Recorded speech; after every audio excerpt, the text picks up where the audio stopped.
سلام دوستان، خوش اومدین به این ویدیو.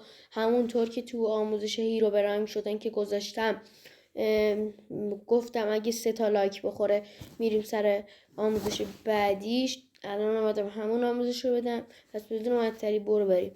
شما به این برنامه نیاز دارید، به این بذارید بهتون نشون بدم.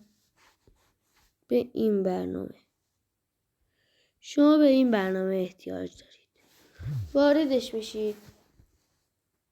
توی اسکیناش آسید. خب از اینجا واسهتون بالا میاد. شما این تهیه رو میزنید اسکین، رو سرچ میزنید هیرو برایم میزنید. همه هیرو برایم ها واسهتون میاد. حالا خودتون باید انتخاب کنید. من مثلا این هیرو برایم رو انتخاب میکنم. بعد شما روی این زرد رنگه میزنید.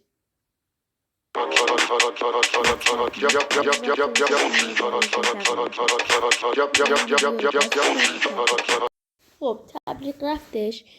بعدش دوباره اینجا یه زرد رنگ میاد، میشه دانلود. شما رو دانلود میزنید، بعدش بالاییه میزنید که بری تو گالریتون. مثلا رفت تو گالریتون، شما از اینجا میرین بیرون، وارد گالریتون میشید. بله میبینید اینجا واسهتون اومده. خب میبینید اومده. ما الان وارد ماینکرافت میشید. اون یکی آموزش خیلی راحت تر از این بود، این پیچیده است. وای میسیم بالا بیاره.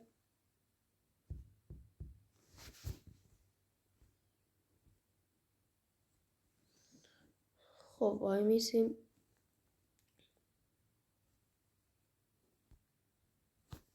میزنیم رو اسکینا.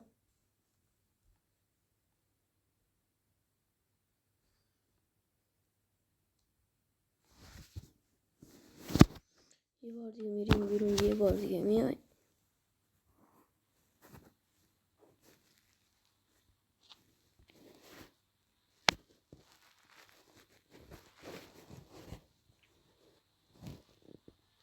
خب اومد.